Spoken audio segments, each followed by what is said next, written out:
It's my pleasure to introduce our new President, CEO, and Dean, Dr. Paula Termuhlen. Dr. Termuhlen came to WMed after a distinguished tenure as Regional Dean of the Duluth campus of the University of Minnesota Medical School. She completed her graduate degree in medical education at St. Louis University and completed a general surgery training at the University of Texas Health Science Center and a surgery oncology fellowship at MD Anderson Cancer Center in Houston. Dr. Termuhlen currently is the editor-in-chief of the Journal of Regional Medical Campuses, and she was recently awarded a Lifetime Achievement Award by the Association of Program Directors in Surgery and Surgical Education. Not only is she my boss, she's one heck of a fundraiser. Join me in welcoming Dr. Paula Termuhlen.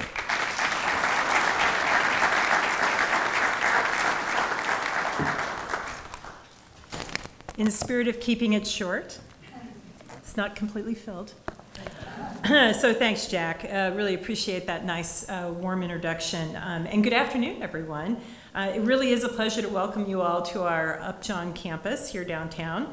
And I certainly want to echo the comments of Jack and Lori and thank all of our sponsors for your generous support of our recent gala. During the pandemic, we had to figure out something else to do, and I'm new. And so I've been hearing about it, but to actually see it executed was really amazing. And I hope for those of you who saw it, there was something for everyone to enjoy. This support for the mission of our medical school and for our students on so many different levels is deeply, deeply appreciated. It is a special pleasure for me to have one of my earliest public gatherings be with the members of our regional business community. So while WMed is first and foremost a medical school, we view ourselves as an important contributor to the economic vitality of our region. In fact, WMed is honored to be part of our Regional Chamber of Commerce, a member of Southwest Michigan First, and the Council of 100. We also recently commissioned the W.E. Upjohn Institute to conduct an economic impact study. Now, this is an important tool that helps us have fundamental conversations about why would you invite a medical school to be part of your community. Okay? And it's looking at the return on the investment, because let's face it, it's not cheap to start a medical school, right? And you already knew about medical schools because you had a relationship with Michigan State before WMed was birthed. So you recognize that there's a value to having individuals in your community that are pursuing degrees in medicine and also doing their training to become the physicians that you need across Southwest Michigan. So as far as our economic impact study goes, I was so excited when I saw it. It was actually the first week that I got here that first of all, A, it had been done, and then B, the results of that. And it showed that there have been 1,600 new jobs for this area, thanks to WMed, with an economic impact of $353 million in year 2020 for Kalamazoo and Calhoun counties. So can I get a round of applause for that?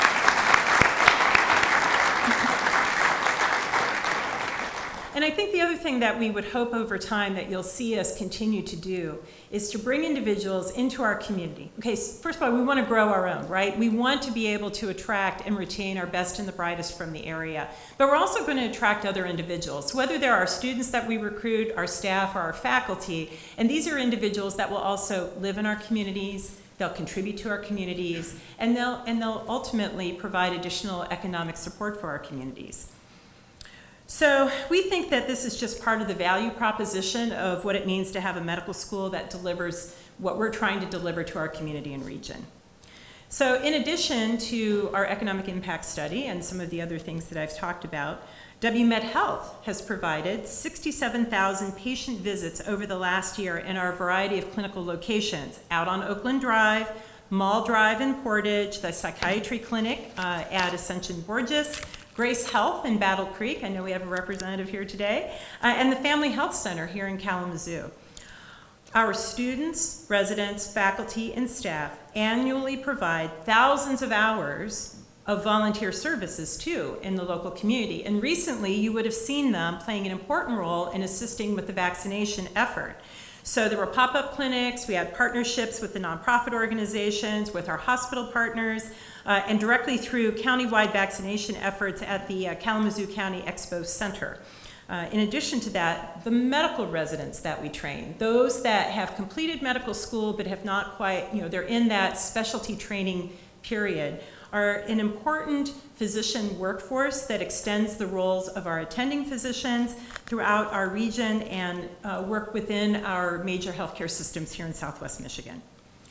So we are a community-based medical school. Now, what does that mean? What sets us apart? So the contrast to that would be our colleagues over at the University of Michigan, who are a research-intensive academic institution, and we're all medical schools, right? But we come in different shapes and sizes. So particularly to community-based medical schools like WMed, by definition, it means that we are interested in being an integral part of our community, an integral part of Kalamazoo and Southwest Michigan. And we want to work with our regional businesses, with our nonprofit organizations, our foundations, government agencies, local education partners, our community and philanthropic leaders to do everything in our power really to contribute to the high quality of life that we all enjoy. It has been such a welcoming community. I was talking with a variety of different people earlier. I'm from Dayton, Ohio originally. I moved here from Minnesota. I've lived in quite a few of the Midwest states in my professional career.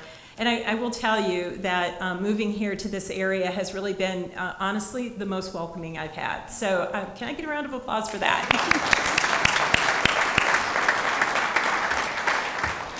Okay, so you've heard a lot about what our needs might be at various points in time, but what can we do for you?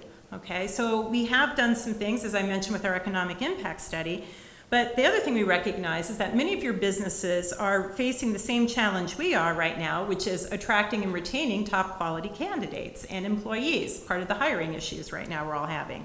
And so when you look to make important hires, what I'm going to ask of you is to think of giving us a call. To say, we've got to, if someone has an individual in their life that they're trying to find additional employment for, particularly if it could be we have so many different types of roles, just like you all do in your various organizations. But think about, for us being a partner with you in terms of that recruitment process. Our HR team would be happy to speak with you.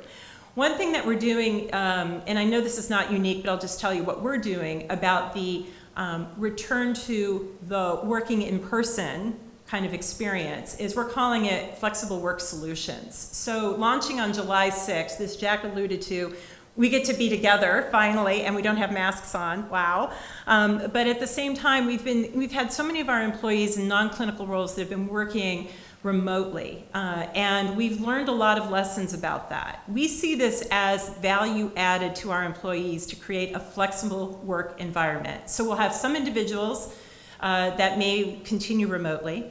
We may have other individuals where it's important that they come back for their work into the workplace. And then we have a hybrid where we'll, especially those in service areas of our organization. So think about that, particularly if you have that difficult recruit where somebody maybe can't come right away, we might be able to accommodate them. Another thing I want to touch on is the importance of diversity, equity, and inclusion in justice. Okay, this is an important topic for our medical school before yesterday, and it is now front and center for us going forward. We really want to be that welcoming community to Kalamazoo, and we feel that that's a job that we all share. We really appreciate the strong degree of support that the school receives around our educational pipeline programs that encourage our youth in our community to consider careers in medicine, healthcare, and science. And we know that the work of our medical school students and residents and faculty in helping to address our healthcare disparities, they are frontline with many of you in terms of trying to get this done, and we believe it is central to our mission. But there is more work to be done, and we look forward to partnering with you on that challenge, and as I'll get to in a moment, we now have resources to really make a substantial dent in that particular area. So, as a new organizational leader in our community, one of the most important jobs that I have at the moment is to be a good listener. So, I have my brand new business cards with me in my pocket, okay? They actually came in last week. I really would look forward to meeting with many of you over the course of the next year or so, just to hear what your thoughts are. It's part of something that we really need to understand. We got a medical school started, or shall I say enhanced, because we already had medical education going on. Now we have to figure out who are we, what do we want to be, how will we make our mark, and how will we continue to grow the impact that we have in this area. So it's truly a special honor to share with you and reiterate a little bit of the amazing news that came out yesterday that will really change the trajectory of the work that we want to do. So along with Dr. Ed Montgomery, who's president of the Western Michigan University and who's the chair of our board of directors, we were able to announce that the medical school has received a philanthropic commitment of $300 million over the course of the next 10 years. Can I have a round of applause?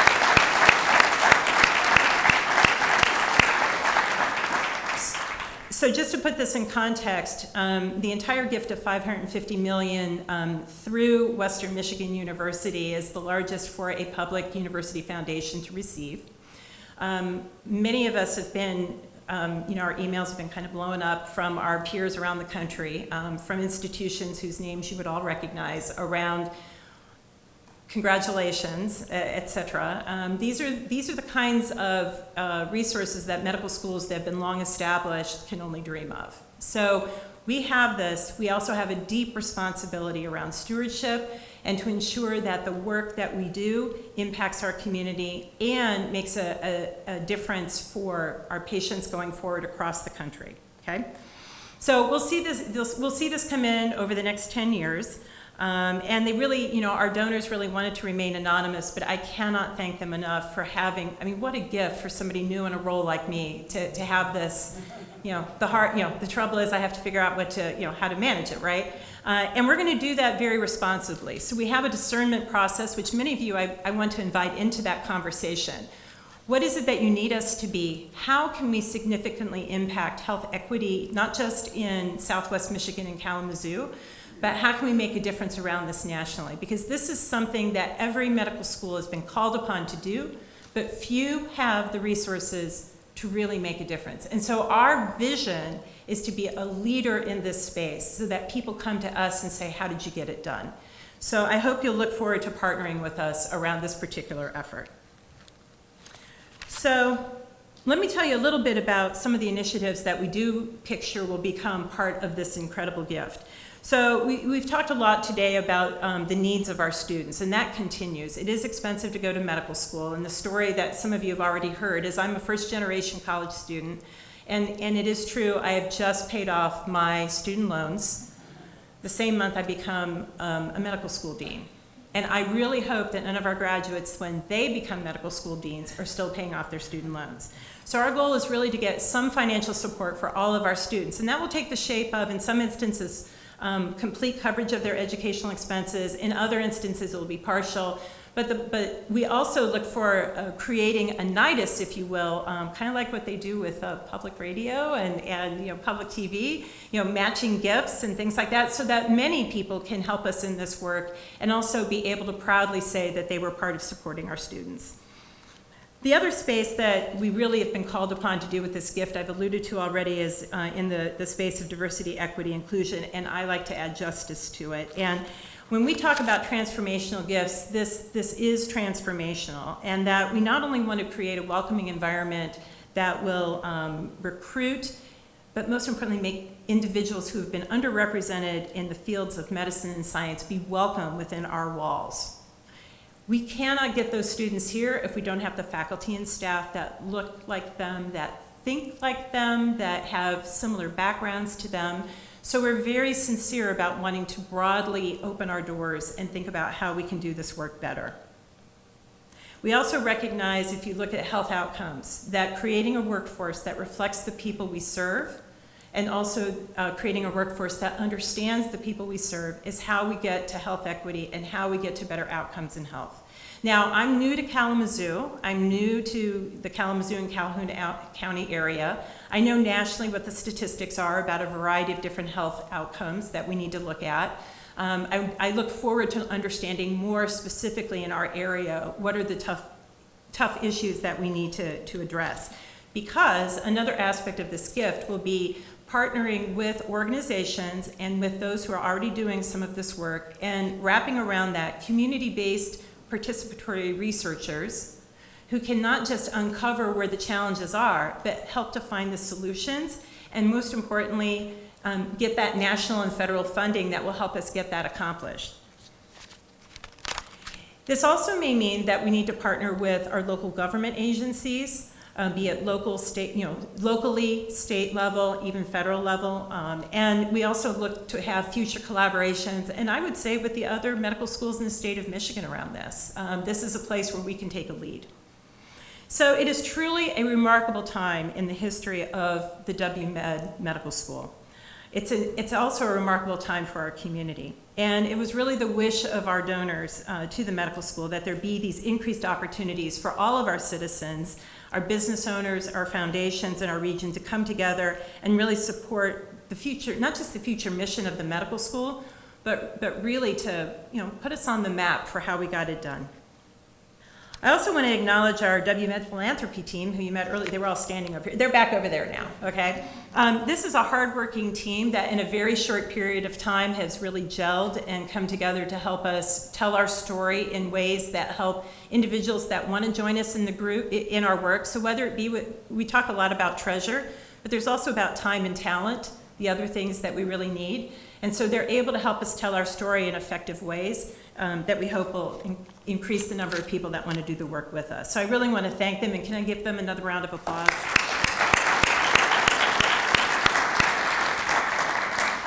So with that, I just want to say thanks for coming over today. Thank you for allowing us to have a big party that we haven't had in about 15 months.